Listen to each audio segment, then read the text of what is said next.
J'en parlais un peu dans une précédente vidéo, mais le yaoi, et surtout l'Omegaverse, est un genre très codé et c'est rare de trouver des œuvres qui sortent du classique Seimei Uke, chacun dans sa petite case et on ne bouge plus. Jamais.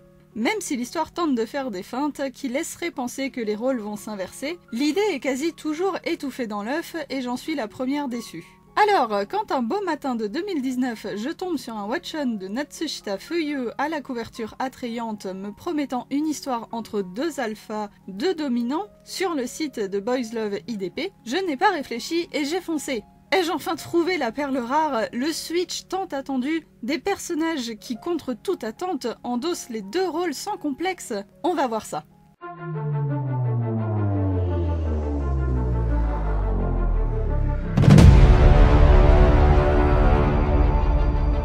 Au premier coup d'œil, ce n'était pas le résumé ou le titre qui a attiré mon regard, mais la couverture et plus particulièrement ce personnage, le sublime Kazumasa. J'ai eu un coup de cœur total pour son design, je le trouve magnifique, et en ouvrant le tome, je n'ai vraiment pas été déçue par les dessins d'une finesse et d'une sensualité incroyable. S'il y a bien une chose qu'on ne pourra pas retirer à ce titre, c'est sa qualité graphique indéniable, relativement rare dans le genre yaoi Omegaverse, même si on a déjà eu droit à quelques pépites, et qui donne très envie de se lancer dans la lecture. Maintenant, espérons que le scénario, qui apparaît déjà très original, arrive à suivre la promesse du visuel. Tachigami Kazumasa et Isaka Takaomi sont deux alphas héritiers de familles importantes et respectées. Leur mariage est issu d'un accord entre ces deux familles, c'est donc un mariage arrangé, mais il est montré que les nouveaux époux s'entendent très bien et s'étaient déjà rencontrés, donc il n'y a rien de forcé là-dedans, seulement deux adultes qui unissent joyeusement leur fortune et leur prestige familial. Gardons tout de même en tête que la famille de Takaomi est un peu plus importante et qu'elle a très hâte qu'un petit héritier naisse de cette union, surtout la mère de Takaomi, qui se languit donc de devenir grand-mère et le fait bien savoir. L'histoire va tourner autour des difficultés pour nos jeunes mariés de concevoir, ou plutôt de passer simplement à l'acte, l'un comme l'autre rechignant à perdre sa position dominante. Je préviens donc que le manga tourne énormément autour de l'acte sexuel et des différentes façons de s'y prendre. On n'est pas au niveau d'un Yarichin B-Club, mais le volume n'est pas interdit aux moins de 16 ans pour rien. Si vous cherchez une histoire toute mignonne, c'est pas du tout ici que ça se passe. Là, on est dans du physique concret, beaucoup plus que dans les sentiments, ce qui va quand même manquer un peu du coup, on va pas se le cacher.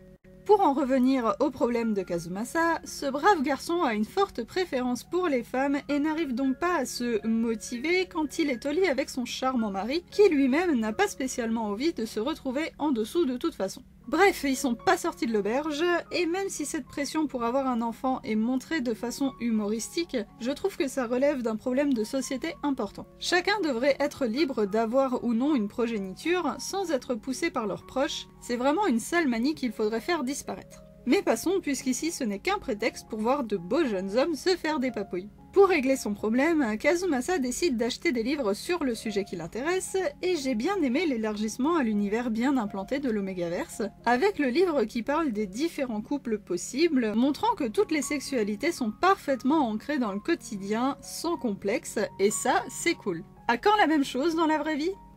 En attendant, Kazumasa tombe sur une page présentant l'auteur du fameux livre, qui est apparemment sexologue de ce que j'ai compris. En tout cas, j'espère, parce que sinon ce serait une bonne idée d'appeler la police pour dénoncer ce type. Malgré le refus de Kazumasa, qui tente de prendre la fuite, ce docteur décide de lui administrer personnellement un traitement qui consiste en une agression, j'ai l'impression.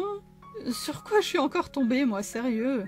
Enfin bon, ce docteur, qui n'a pas de nom visiblement, finit quand même par laisser Kazumasa tranquille en lui disant de plutôt venir avec son mari la prochaine fois. Oui, bah on aurait peut-être dû commencer par là, non? La scène avec ce personnage est tellement gratuite, c'est hyper bizarre. Mais ça a visiblement débloqué quelque chose chez notre personnage principal, qui a du coup très envie de découvrir des plaisirs inconnus jusqu'alors. Espérons que Takaomi finisse par participer aussi, c'est un peu ça le but quand on veut faire des enfants.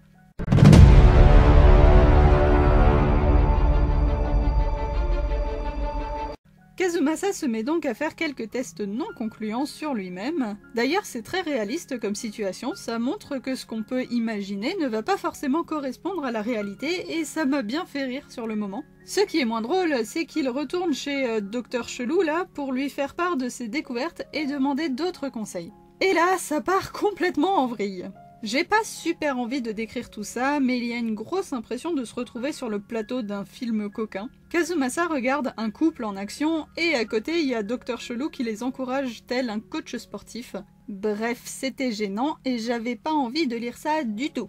La conversation qui suit avec le docteur et Kazumasa est déjà un peu plus intéressante. Elle soulève le sujet des problèmes intimes dans les couples, l'incompréhension, le manque d'expérience, la peur de mal faire, et je trouve ça plutôt bien d'aborder ce genre de sujets qui sont plutôt rares dans ces mangas-là, même si l'exécution est mal maîtrisée au début et que le point de vue du docteur est très pessimiste puisqu'il pense qu'il faut obligatoirement échouer avant de réussir. Mais l'idée que dans tous les cas, le couple doit avancer ensemble est bonne. Suite à tout ça, on se concentre enfin sur le couple Takaomi-Kazumasa. Merci bien, ils sont censés être le sujet principal quand même. On les voit enfin interagir ensemble, on voit comment leur couple fonctionne et on apprend à connaître enfin Takaomi en découvrant son caractère réservé mais attentionné, et on les voit évoluer ensemble et communiquer de façon plutôt mignonne au final. Tout ne tourne pas qu'autour de leurs relations intimes et c'est rafraîchissant vu comment le tome avait commencé. Takaomi finit par savoir que Kazumasa est allé voir Dr Chelou, qui lui a fait des attouchements, je le rappelle, et on a enfin une réaction de personne normale qui se méfie de ce soi-disant docteur et qui trouve ses méthodes incorrectes. Takaomi, tu sauves ce scénario, merci. Évidemment, tout ça aboutit à leur première dispute, et c'est franchement pas étonnant. Au passage, on apprend le vrai nom du docteur chelou, Kyowa Tokihito. C'est pas trop tôt, on est aux 2/3 du manga et c'est un peu un personnage récurrent. Takaomi et Kazumasa, toujours en froid, passent quelques jours chacun chez leurs parents respectifs, et bon sens que ça fait du bien de voir Takaomi dire ses 4 vérités à sa mère. Malheureusement, la vieille peau n'a pas dit son dernier mot et prépare un stratagème absolument malsain pour forcer son fils à avoir des relations intimes avec Kyowa, qui se révèle être un oméga. Fort heureusement, Takaomi a une volonté de fer et Kazumasa arrive à la rescousse. Juste à temps pour consommer leur mariage en plus, on n'évite pas un petit cliché pour le final. Il y a encore des petites surprises pour la fin, dont le passé assez émouvant de Takaomi, que je vous laisserai découvrir dans le tome, et l'une d'entre elles a répondu à ma question de départ. Oui, ce couple peut tout à fait échanger les rôles et ne sera pas cantonné aux petites cases. Même si ce n'est pas forcément montré, ça fait quand même vachement plaisir. Le maître de maison est un alpha est un manga qui touche à un tas de thèmes très intéressants, les problèmes intimes qu'on n'ose pas aborder, la pression sociale sur les couples pour avoir des enfants, la communication dans le couple, et même un avis sur la médecine alternative, en toute mesure gardée dans le contexte précis de ce volume évidemment.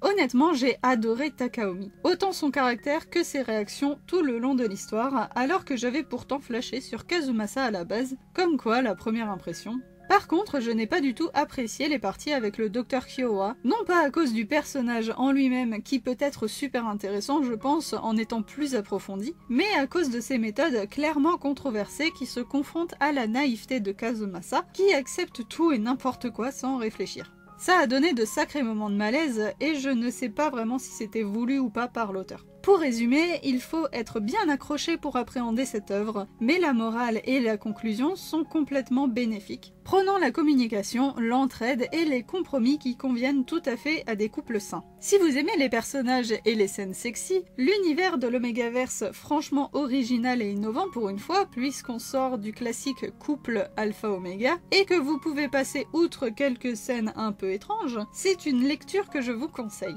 En attendant de nouvelles aventures et pourquoi pas une vidéo sur l'Omégaverse pour enfin expliquer en détail ce que c'est, dites-moi dans les commentaires si ça vous intéresse. Prenez soin de vous et au plaisir de vous retrouver dans un autre coin de la chaîne.